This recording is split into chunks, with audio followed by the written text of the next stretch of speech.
கிறிஸ்துவுக்குள் அன்பான கர்த்தருடைய பிள்ளைகளே, இன்றைய வேத வசனமும் ஜெபமும் ஆதியாகமம் புத்தகம் 39ஆம் அதிகாரம் 4ஆம் வசனம். யோசேப்பினிடத்தில் தயவு வைத்து அவனை தனக்கு ஊழியக்காரனும் தன் வீட்டுக்கு விசாரணை காரணமாக்கி தனக்கு உண்டான யாவற்றையும் அவன் கையில் ஒப்புவித்தான்.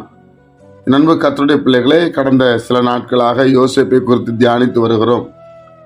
யோசேப்போடு கர்த்தர் இருந்ததுனால அவன் இதில் காணப்பட்ட சுவாபங்கள்லாம் நமக்கு ரொம்ப அற்புதமாக இருக்கிறது.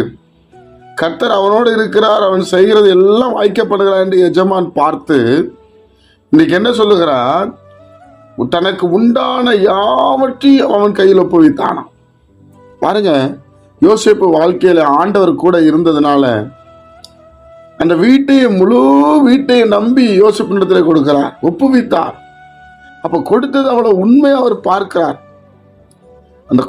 அந்த நமக்கு கொடுக்கப்பட்ட அந்த வேலையை, கொடுக்கப்பட்ட இந்த ஊழியத்தை, கொடுக்கப்பட்ட கடையை, கொடுக்கப்பட்ட குடும்பத்தை நல்லா பார்த்ததுனால மறுபடியும் மேன்மையான ஒரு ஆசீர்வாதம். என்னுடைய பிள்ளைகளே, தனக்கு உண்டான யாவற்றையும் அவன் கையில் ஒப்புவித்தான். அப்படிதான் கர்த்தர் நம்ம இடத்துல ஒப்பு கொடுத்திருக்கிறார். இந்த உலகமே கர்த்தருடையது. பூமி அவர் உண்டாக்கினார், வானத்தை அவர் உண்டாக்கினார். மனிதன் மேல நம்பிக்கை வைத்து அதை கொடுக்கிறார். நீங்க தான் ஆளுகை செய்யணும், நீங்க தான் வாழணும்னு சொல்லி நாம தான் கெடுத்து போடுகிறோம். என்னுடைய பிள்ளைகளே, கர்த்தருடைய பிள்ளைகளாகிய நாம யோசேப்பை போல நாம் ஆண்டவர் நமக்கு கொடுக்கிற எல்லாவற்றையும் நல்லா பார்க்கிறவர்களாக காணப்பட வேண்டும். யோசேப்பு மேல எவ்வளவு ஒரு நம்பிக்கை பாருங்க. காரணம் என்ன சொல்லுங்க? கர்த்தர் யோசேப்போட இருந்தார். கர்த்தர் இருந்தாதான் இதெல்லாம் நடக்கும். கர்த்தர் இல்லாம நடக்காது. கர்த்தரால மாத்திரமே அந்த அற்புதத்தெல்லாம் செய்ய முடியும்.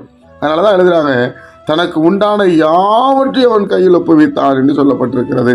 தேவனுடைய பிள்ளைகளே, அப்போ நம்ம இடத்துலையும் தேவன் இருந்தா நம்ம கையில் நிறைய பொறுப்புகளை கொடுப்பார்கள். நாம் அந்த பொறுப்புகளை சரியாய் செய்து தேவ நாமத்தை மையப்படுத்துவோம். ஜெபிப்போமா?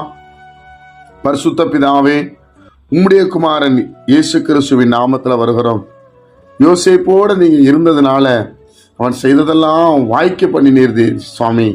அன்றைய இன்றைக்கு எங்களோடு இருந்து அன்றைய நாங்கள் போகிற இடத்துலலாம் காரியங்களை வாய்க்க பண்ணி எங்களையும் நம்பி சில காரியங்களை கொடுக்க தேவன் கிருபை செய்ய முடிச்சு வைக்கிறோம். கேட்கிற ஒவ்வொரு பிள்ளைகளையும் ஆசீர்வதியும் இந்த நாள் ஆசீர்வதித்து தாரும். கர்த்தராகிய இயேசுவின் மூலம் ஜெபிக்கிற நல்ல பிதாவே, ஆமென்.